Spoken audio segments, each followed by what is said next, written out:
On this episode of Piano Jazz, we revisit the 1994 archives to bring you a program with lyricist-composer Stephen Sondheim as Marian McPartland's guest. At that time, Sondheim had already enjoyed more than 35 years of a successful career in writing for theater and film. Stephen demonstrated his musical abilities as a child when he started taking piano lessons. At the age of 10, he became friends with a neighbor, Jimmy Hammerstein, whose father happened to be one half of the famous musical playwright duo of Rodgers and Hammerstein.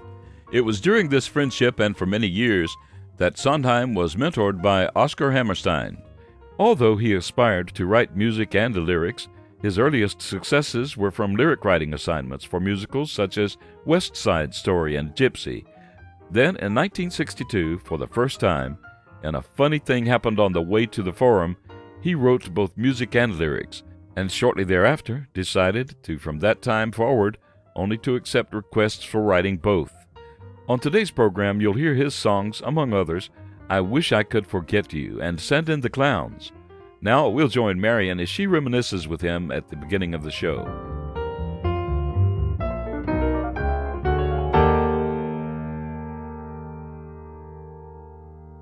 I remember going to see one of your shows, A Little Night Music, and it just seems like yesterday, though. It was 1973, but here it is, 21 years later. 21 years later. Yeah.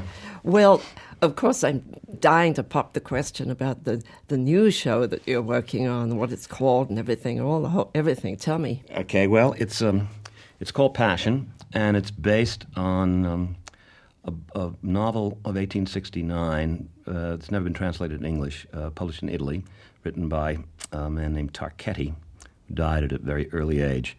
And it was called Fosca, F-O-S-C-A, which is what we wanted to call it, but unfortunately it sounds too much like Tosca, and so we had no choice. Yeah. It was made into a wonderful movie, which is how I became aware of it. It was released in 1981, and I saw it at the film festival here, which is called Passione d'Amore, directed by Ettore Scola. And I've only twice in my life, or at least in my professional life, since, let's say, since West Side Story, I've only had two ideas that I just wanted to make into a musical. One was Sweeney Todd, which I saw at a little theater outside of London in a small production.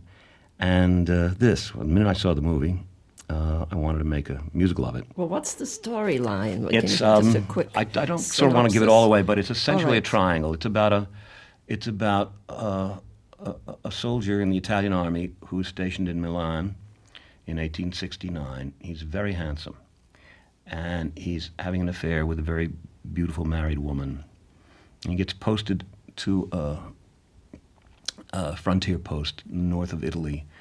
The commandant has a cousin. They're only men on the post, except one woman. The commandant has a cousin who is in her late 20s, and who you don't meet for a while, but who's a very clear offstage presence, and she's very strange.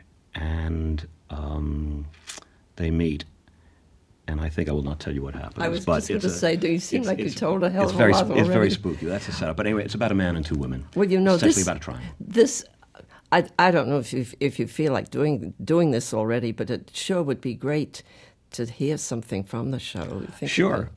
The song is takes place about 45 minutes into the show, and it's a ballad. And I should warn you before I play this that I don't always sing on pitch, and I sometimes play in the cracks. But major thing is I have to have the music in front of me. So if you hear a page turn, you'll hear a page turn. So I'll read from to hear it. I'll try.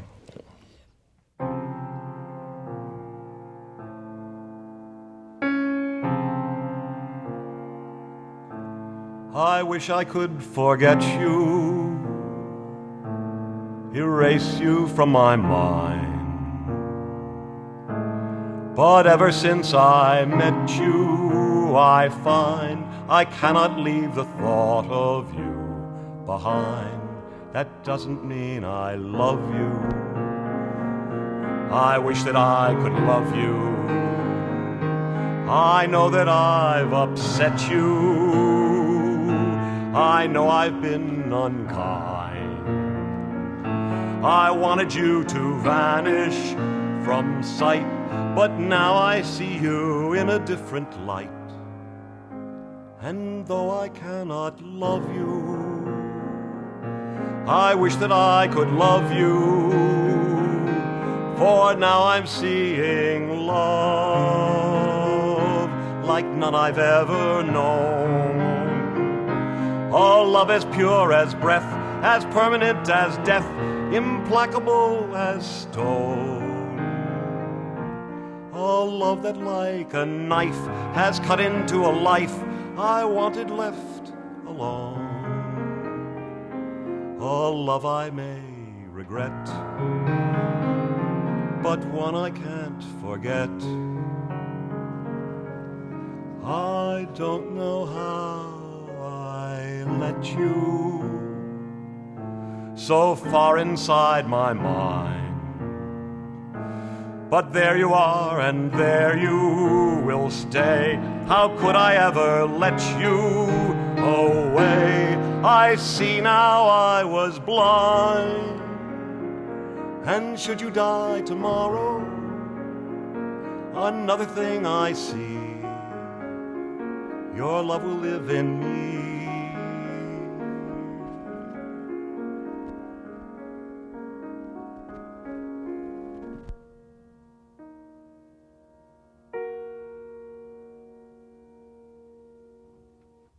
You know, that's a beautiful song, and I'm sort of wondering, when you're writing a new song, how you put it together. Do you sit at the piano, or do you...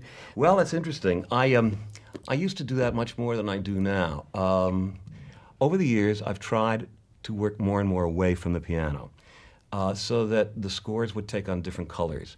I, of course, don't work entirely away from the piano, and particularly when I'm making piano copy and deciding on refinements and whether chords, what should be doubled in a chord. Yeah, boy, you like some really spare kind of accompaniments, don't you? Well, I'm getting into that now. You see, I used to write too many notes, and Jonathan Tunick, who has orchestrated most of my shows, has pointed out to me, that because the piano is my instrument, that I should trust the sustaining power of other instruments more. And in other words, if I write a whole note, I immediately put another whole note in the next bar, because it never occurs to me the violin could hold it for 6 hours. So I'm constantly, or putting my foot on the sustaining pedal, or writing arpeggios to keep the harmony going. Whereas, if you think orchestrally, and, scores are orchestral, it's different. So I'm trying to write spare that way. Also, I think every young composer starts out with too much anything, including notes. Less is more is one of my favorite, artistic. But you have to grow into less is more. No, I don't think anybody starts out less is more. Where did you hear your first music? With your parents in New York? Isn't that funny? I guess the answer will surprise you. I was very precocious as a kid, verbally. And I learned to read at a very early age. And one of my showing offs was that I would read the New York Times to my first grade class aloud. And I didn't understand half the words I was reading, but I could read. And one of the ways my parents told me that I got interested in words was looking at the labels of records. I can actually remember, I don't have very good childhood memory, but I do remember seeing a 12-inch record, these were 78s, with a red label on it, and reading Ain't Misbehavin'. I remember reading the label and having no idea what the words meant. I was taught to read by sound, you see, the old school of reading where you pronounce the vowels and the consonants. You may not know what the word is, but I recognized Ain't Misbehavin'. Everybody thought, oh, isn't he great, he can read it. I couldn't read. I could read the sounds. Then I took the obligatory 2 years of piano lessons when I was 6, which is what every nice upper middle class kid on the West Side did. And I would be trotted out at the end of the day and play Fly to the Bumblebee or something like that, and then trotted back in my bedroom for the company that would come. But that didn't interest me very much. And I got reinterested in music. I went to military school when I was 10, and I was fascinated by the organ. They had the second biggest pipe organ in New York State. Only Radio City was bigger. And I took one look at all those manuals, and I mean, it was a great gadget. I'm a big gadget fan.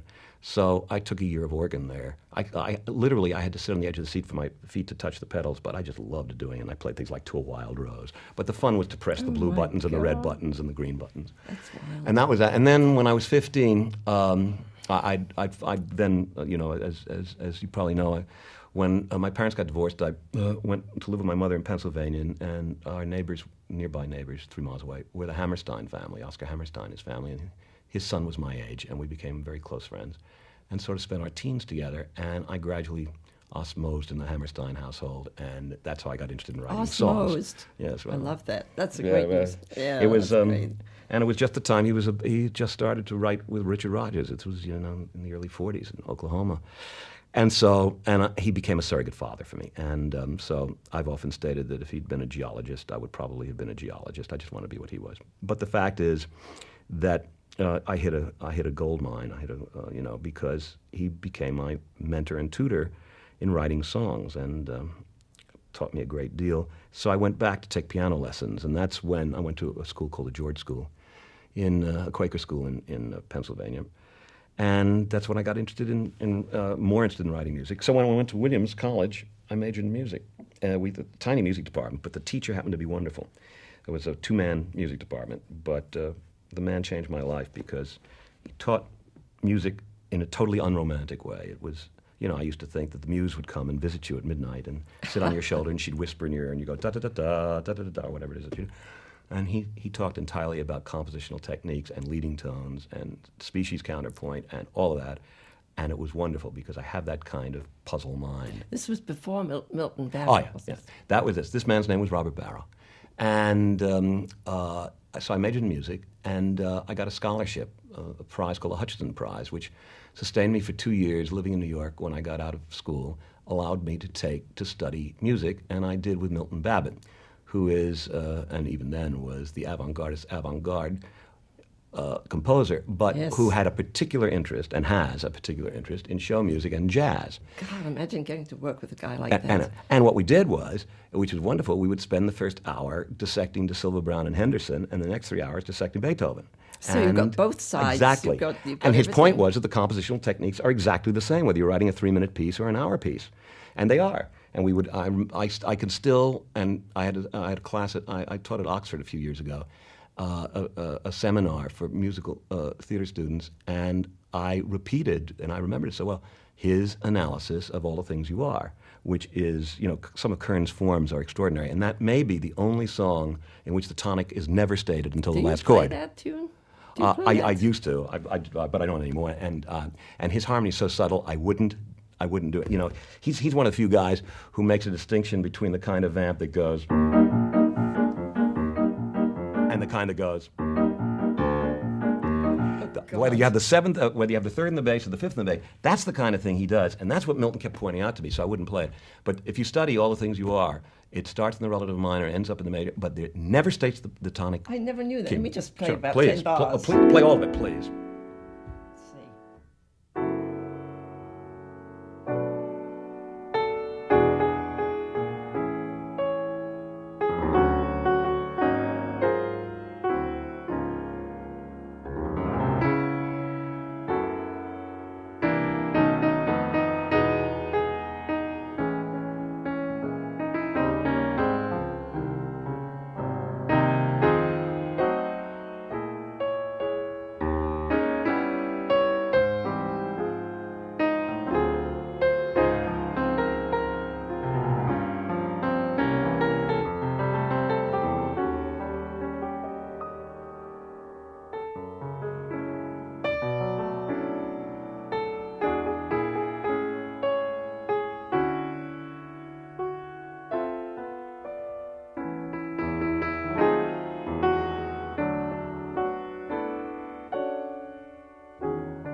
It's a great tune, but you know it's a regular AABA form, and only in passing does it. I learned it in A flat. That's the only time, and even there you've got the seventh in it. But everything else, and it's also a circle of fifths, but the fifth break, when he does the tritone, and it's the defining tritone of the keys coming from the keys going to, it goes on and on. And I asked Milton, I said, you mean he thought of all these things while he's writing this, what seems like a tune that just comes out of nowhere? Just falls in, yeah. He said, no, he said it's like learning to drive a stick-shift car. You get the technique, and it's in you forever and ever. Once you've learned the technique, you are applying it all the time.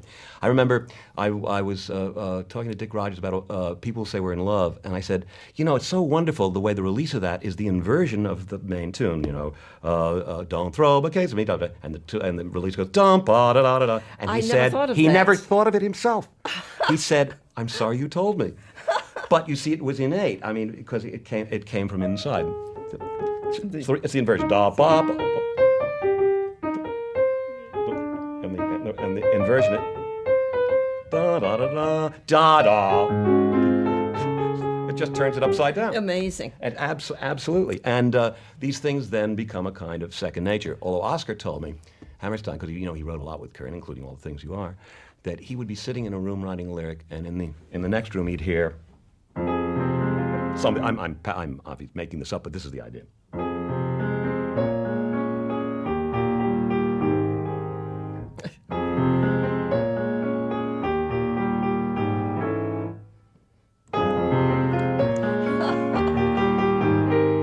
He would go through every conceivable note, and once he'd decide on that one, he'd go on to the next one. So these tunes that sound as if they were written, in a breath, where it's like E.B. White's writing. It sounds so simple, but it takes him 3 days to compose a paragraph. Well, of course, you pretty much started your career writing with these great people, Julie Stein and I started as a lyric writer because Oscar was a lyric writer. And Richard Rogers. And, well, I mean, you obviously it was so wonderful to be living there or being like a surrogate son for Oscar Hammerstein. I mean, that really got you off to a good... Well, it was wonderful because I learned from him techniques of writing lyrics and structure of plays, the structure of scenes, structure of song.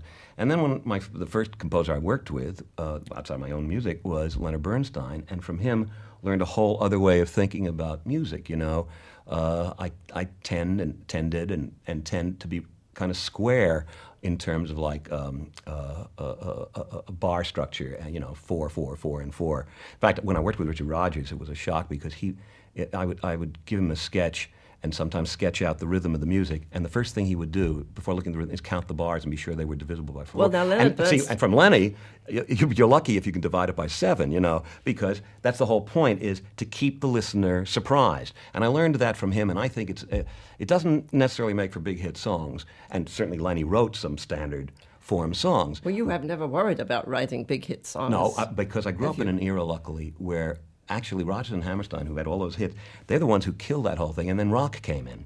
And when rock and pop came in the 50s, A, no subject matter was any more taboo. And secondly, Broadway was no longer the fount of pop songs. So you could do anything you wanted because you didn't have to care about it anymore. The number of hit songs that have come from Broadway in the last 20 years, you can count on one hand.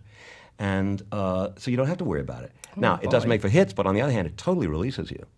And... So I know I don't have to worry about it. I do remember, however, when I was writing Gypsy with Julie Stein, and I wrote a lyric called Small World, and it had a line in it, funny, you're a man who likes children, that's an important sign. Funny, I'm a woman with children. And Julie said, but that means only a woman can sing it. In other words, even though he was certainly as concerned as we were that the song should fit, we being Arthur Lawrence, who wrote the book, and I, even though he was as concerned as we were that the song should fit the situation and fit the character, he wanted to be sure it had a pop possibility. Well, that was late 50s. I don't think come mid-60s anybody cared about that anymore. Oh, I'm sure they don't. Because it doesn't do you any good. Songs for the last 30 years have been created by the artists who write them and sing them. Well, one of your nicest songs, for me anyway, one of your loveliest songs was one from Anyone Can Whistle. Now that was an experimental show that ran only 9 performances. Really? Yeah. Could I ask you to play it? I've never played it in public. I wouldn't mind if you don't mind doing it for a radio audience. I'd love to do it. Please. Okay. I had a feeling you knew it. Well, here goes. Thank you.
that's terrific.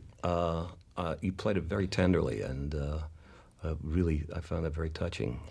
Well, it's a very tender song, and I think I read somewhere that that's one of your favorite things that you ever wrote. Yes, it is. As a matter of fact, too many people make too much out of the fact that it's supposed to be about me, but in fact it was about the heroine played by Lee Remick and was a character invented by Arthur Lawrence. But the lyric has a number of, I think, things in it that are true of a lot of people. It's true, absolutely. And by the way, on the record, I don't know how many performers have actually recorded the song, but I've heard a few who've done that song. But for my part, I thought Lee Remick sang it better than anybody else I've heard. I'll tell you, that generally turns out to be true of show music. Usually the original performer, even if they don't have the technique or the voice of subsequent records, generally turn out to be the best. It's partly because some of the songs are, in a sense, tailored, if not for the performer, for the character the performer plays. A good example is Send in the Clowns, which I wrote for Glynis Johns during the rehearsals of A Little Night Music, because I got to know her voice, and Hal Prince, who directed it, wanted her to have something to sing in the second act. And she was not primarily a singer, but she had a nice, silvery, clear, girlish voice, and she couldn't sustain notes very well. So what I did was I wrote a song composed of short phrases. Well, now, it's been beautifully sung by many people, including Judy Collins and Frank Sinatra, yes, who together made it famous. Judy, she did a job. But somehow it sits with Glynis better than any of them, and it's because of that, I think. Oh, I'm having just a wonderful afternoon, and I hope all of you listening are enjoying this as much as I am. My guest is Stephen Sondheim. I'm Marian McPartland, and this is Piano Jazz.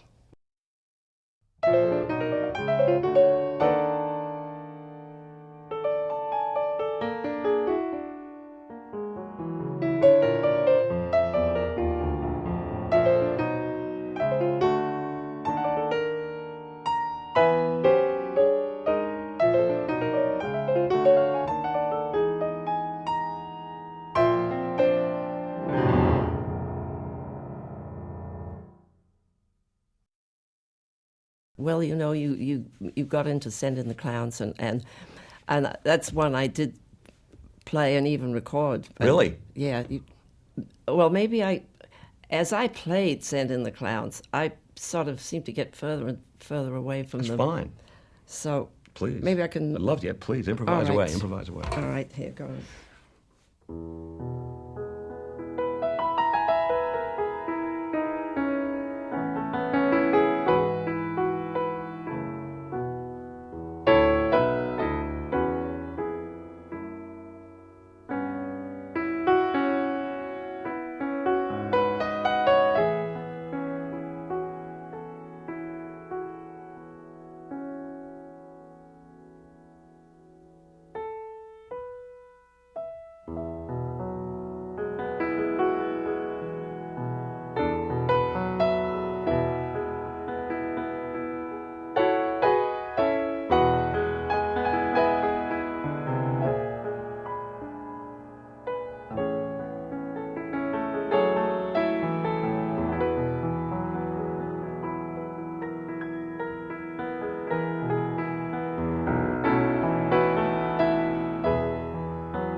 wish I thought of that suspension at the end of the release back in 1972. Oh, That was terrific.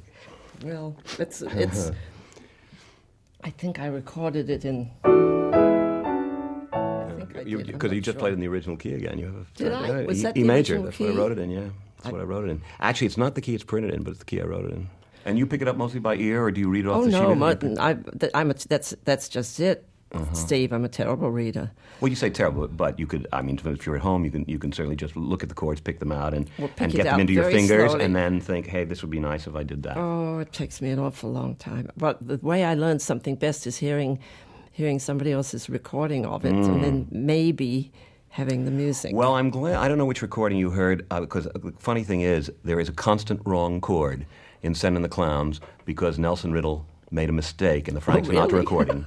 And you didn't play the wrong chord, so that means you didn't pick that up from... Actually, I saw the show. I loved the show, and I think I did originally. I have the sheet music, and I think I did. Oh, the sheet music is correct. I did originally, but then I sort of deviated as I That's as fine, I played. but the crucial chord you played, which is at the Which is the release, crucial chord da now? da da da da da da da da da da da. Sure, my mind. And it's the middle of the release. No, middle of the release. Keep going. Keep going. It's the end of the next phrase. That's it. The suspension in there he did not put in. Well, he put the third in instead of the suspension. something like that. Yeah. And Oh, you can how hear it on the pretty. record. And the result is, because so many people have picked it up from the Sinatra record, Judy Collins' record is correct, but Sinatra's is incorrect. It's a wonderful recording. And actually, Sinatra re-recorded it, and I wrote Nelson Riddle. I said, would you correct it? And he didn't correct it. He didn't correct it on Well, the second that go-round stinker. either. Now he can't. No, I know. But it was fascinating to me, because I didn't know enough about pop records, to realize that most of the records that have been made of that song were made by somebody transcribing from the Sinatra record rather than going back to the sheet music. I'm curious.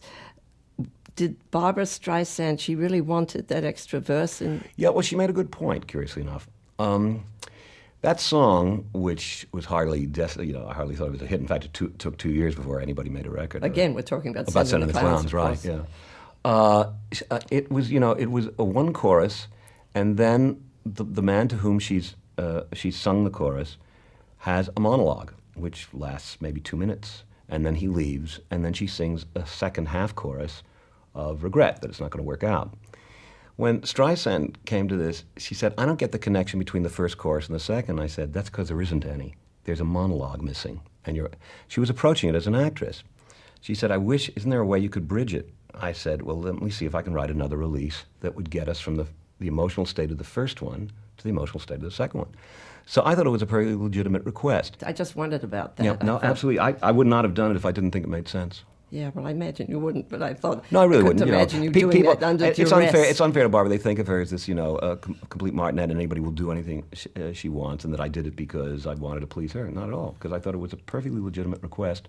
If you're going to do a song that's supposed to make dramatic sense. You know what I loved was the song in Pacific Overtures, which I didn't see, unfortunately, but listening to it, someone in a tree. Oh, yes. Is that also sort of... That's generally if I have to answer, and I really don't like to. They say, "What's your favorite song?" I say, "Well, certainly among them is Someone in a Tree." I love that song a lot. Then the next one after that was Sweeney Todd. God, I mean, we saw that, and of course I loved it, and I remember sitting there when the song came up, when he's in the guy's in the chair and being shaved, and they're singing beautiful song that has no connection. I determined when I started that show that I was going to have one moment where the audience thought a murder was going to occur, and it didn't, and another one where they had no idea it was going to occur, and it suddenly did. And I thought the only way to do that is disarm them with ballads. So in the second act, when he's singing a song called Joanna, and he suddenly, in the middle of this pretty melody, slashes somebody's throat, the entire audience freaks out because it's breaking the rules. You're not allowed to kill somebody. But the ballad you're telling about, Pretty Women, he doesn't kill the man. I think a lot of people play that. I was talking to Barbara Carroll the other day. She loves that song. Oh, yeah? I'd like to try and play could you? I'd I love like it. to, I love that I'd like to try and too. play that one. Please. This song does have sort of what we would consider jazz harmony. Yeah, it does indeed. Or where it goes. But it's over a pedal. That's Well, it's somehow it works. Great.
Great cadences. Great cadences. Do you always play with your left foot on the sustaining pedal? I've never seen that before. Yes, I don't. Is that since a kid? No, you know what?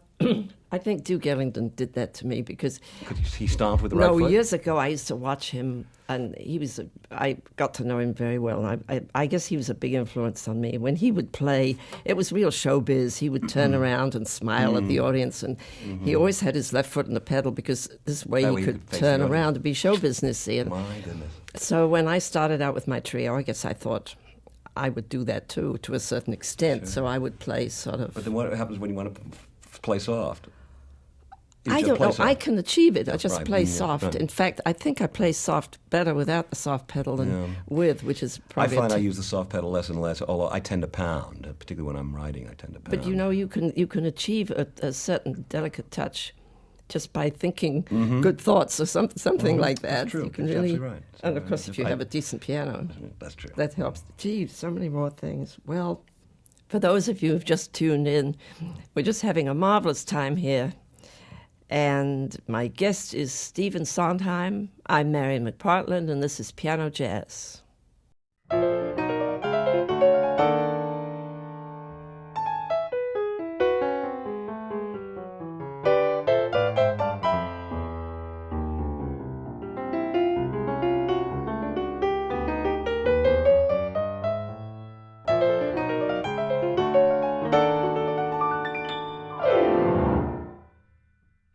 You know, to me, Sweeney Todd is like almost an opera. Have you ever thought about doing a fully fledged, fully blown opera? I've been approached a number of times. In fact, I was flattered just yesterday to be approached by the Vienna State Opera. Wow. But I'll tell you what the problem with an opera is. The real problem is that musical shows anyway, have to be rewritten in front of an audience. An audience is the eventual collaborator. An opera is something that sort of comes fully grown out of the pod. And even if a composer wants to fiddle with it, rewrite it, he gets no chance to. Opera companies cannot run a new opera for 2 or 3 weeks, night after night, with the same cast, which is the only way you can possibly judge a work and see whether you want to rewrite something or not. When Beverly Sills asked me to write, and she pressed me quite hard, and she's a good presser, for the City Opera, I said, if you'll give me 2 weeks of uninterrupted performances with the same cast, because you can't, as they do with operas, you can't have, one lady playing Mrs. Lovett one night and another lady playing Mrs. Lovett the next night, and judge whether the song is at fault or whether the lady's at fault. And so it's an impracticality to improve an opera, and I think that's the major reason why most 20th century operas, and certainly in the latter half of the 20th century, aren't very good. They may be full of good things, but the composers never get a chance to work on them. And whereas perhaps its ambitions are less, but shows in the musical theater tend, particularly in the last 25 years with the whole workshop system, to be worked on and worked on and worked on and worked on. Didn't you have a big success with Follies? Well, no, it was a financial failure, but it was partly because it was a genuinely spectacular show with a cast of 53, which in those days, I'd love to have seen that it was show. wonderful. Yes, and unfortunately, there's no record of it. Since 1970, the Lincoln Center Library of Performing Arts has been taping Broadway shows, both musicals and plays, and off Broadway too, No and gotten record most of of them. it? And there's it's the one. I mean, no visual record of it.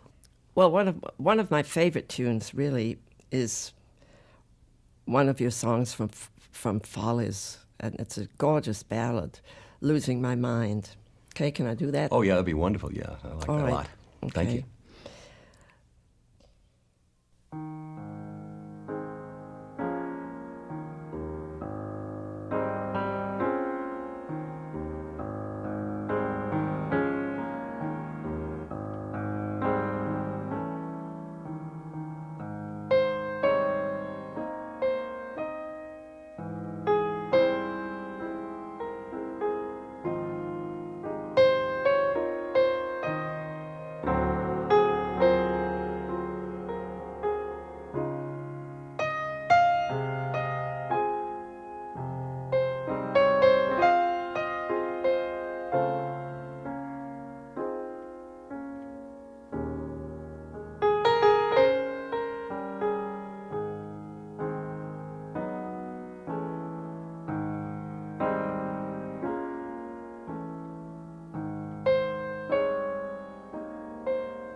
That's a great tune. That's the kind of tune I would think that lends itself very well to kind of improvisation. And it does. It does. I mean, I have to confess I haven't got into it, but I will. I will get into that because... that's the kind of chord structure I would think would work. No, that's a good... Fun Well, anyways. Okay. So much more. Well, there's some lovely things from...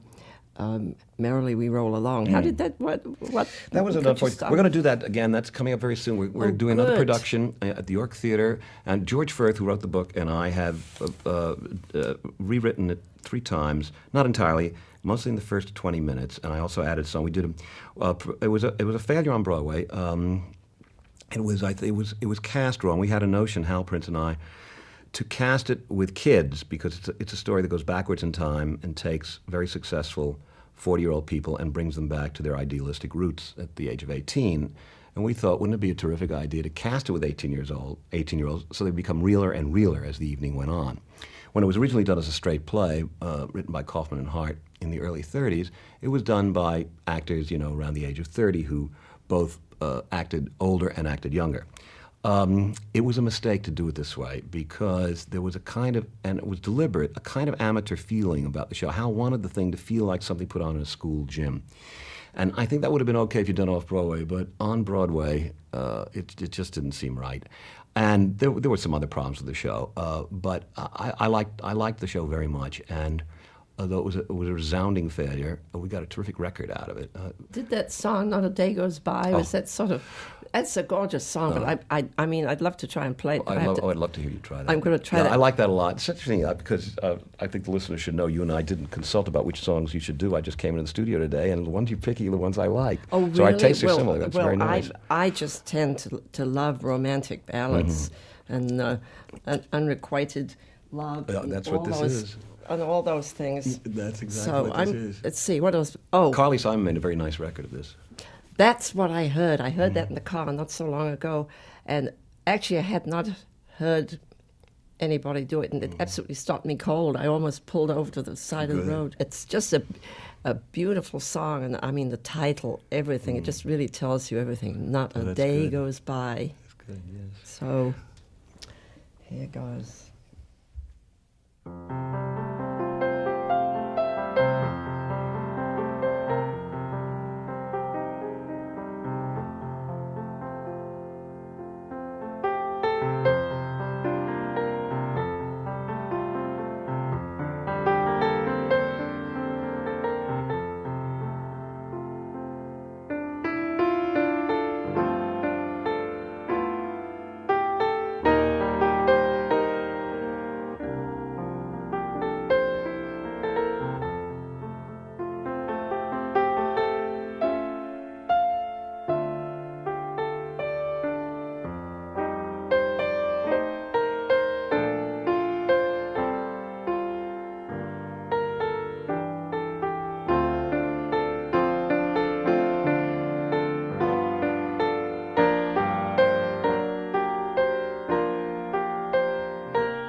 That was good.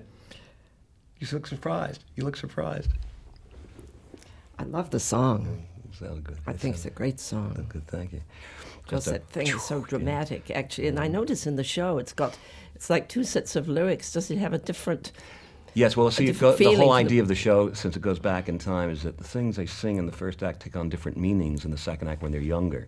So the first time you hear this song, it's a bitter song of recrimination by a wife who's been jilted by her husband. And then it turns out at the end of the second act that it's the song they got married to when it was full of hope and love.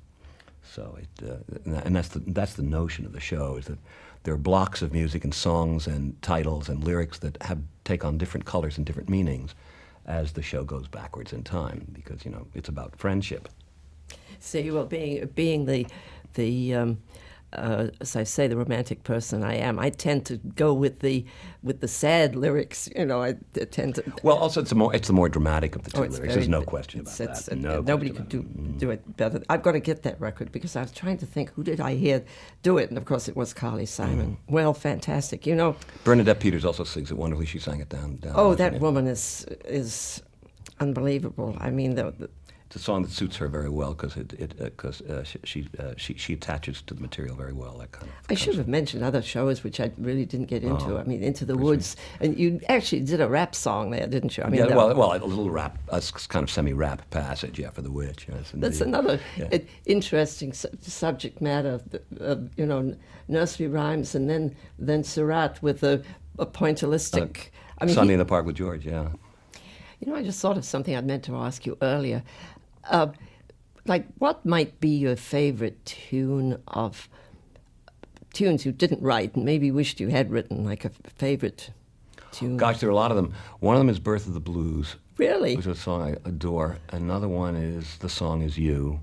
There's a lot of current. And then I wish I'd written anything in Porgy and Bess.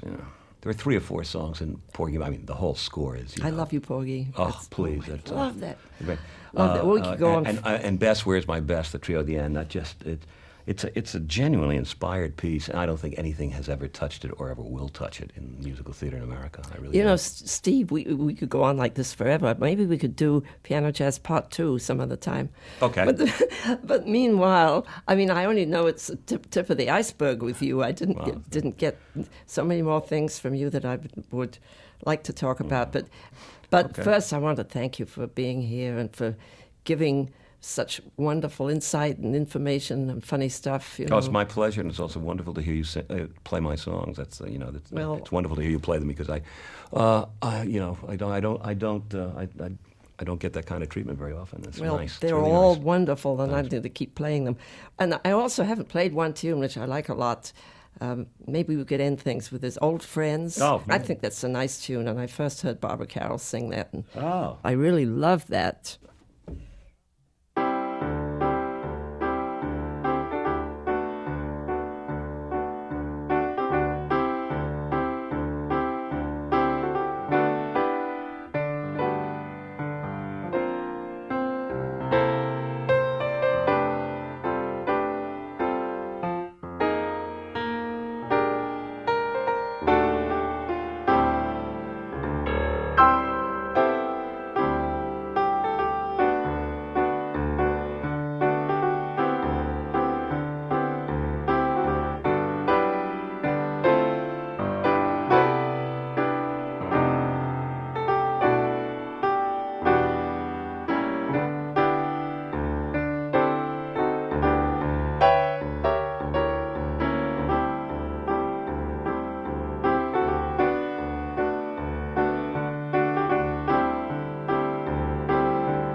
So there.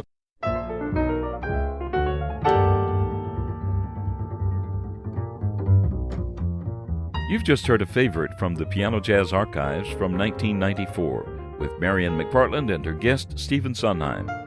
Piano Jazz is a production of South Carolina ETV Radio. The producer is Shari Hutchinson, recording engineer Andrew Milano, mastering engineer Bill Sexton, production coordinator Gene Pinkston. Executive Producer Tom Clark. We love to hear from you. Our email address is pj@scetv.org. Our postal address is 1041 George Rogers Boulevard, Columbia, South Carolina, 29201. To find out more about the artists and music selections on Piano Jazz, visit our website, pianojazz.npr.org. yard.org. yard.org. yard.org. yard.org. yard.org. yard.